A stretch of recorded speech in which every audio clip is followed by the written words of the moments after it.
What's up everyone, this is Faja, and today we're going to go over a little production tip that really helped change my game. It might be kind of obvious for more advanced producers, but I think for more beginner producers, it's a lot less obvious. That is quantizing your drums. So what do I mean by that? It means only making them really as long as they need to be, cutting off the tails or the bleed out of percussion that really doesn't need to be there. So I'm going to show you why it's important and how I do it. So let's jump right into it. All right, so we're gonna start with what it sounds like before I apply this technique, and then we're gonna use it and see what it sounds like after. So this is what it is before any of those quantizations are applied. I mean, it's all right, All right, so it sounds pretty good, but it could definitely be a little cleaner and a little bit bouncier. So I'm gonna start with the kick. So here's what I do with the kick. So I actually use LFO tool a lot to carve my kicks. I just shape the tail of it. So you're gonna see here, that piece there is being cut. And then what I do on especially these kinds of bass lines is when something bouncy like this, I also apply an LFO tool on the bass line. So what happens is it cuts just the ends of it, and that actually helps with the actual like groove of it, the bounce of it. And it also helps ensure that the kick and the bass do not bleed into each other whatsoever. It's literally just like alternating one after the next. And then we're gonna move to the clap. So this is what the clap sounds like before it's before the tail's cut. And this is after.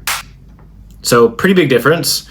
Now usually you probably want to actually work in audio, but I just did this pretty quick. I did it in my sampler, and you know I can do it by ear, so it's no problem, but doing audio is always good because you can see it pretty precisely.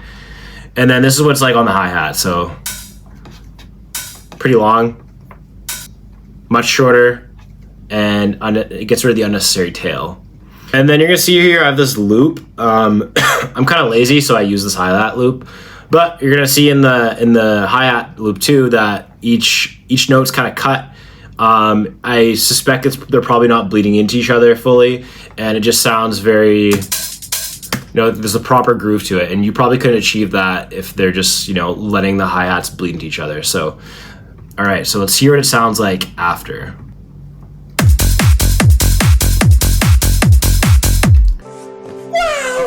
nice. So it's a lot bouncier, and it's also a lot cleaner. So one big reason this is important, aside from the fact that you want to make sure your drums have that proper groove, especially in this style, one other reason is that it helps make some room in your mix. It makes it a lot easier to mix cleanly, and that will also help your final mastering process and make everything nice and loud and just cleaner. Again, it seems pretty obvious, I think, for more advanced people, but if you're starting early on, you might not do this. I definitely didn't. So this is a technique that one of my mentors taught me. So I highly recommend that you guys apply it to your tracks and let me know how it goes. That's basically it. So I definitely recommend giving it a try on your tracks. If you make speed house or really any kinds of house, tech house especially, this is gonna give your track some life and also just make things sound so much cleaner. So give it a shot. Let me know if there's anything else you want me to cover or any other questions about this specific topic. I'll be sure to go over it in the next video. Be sure to rate, comment, subscribe, and I'll see you next time.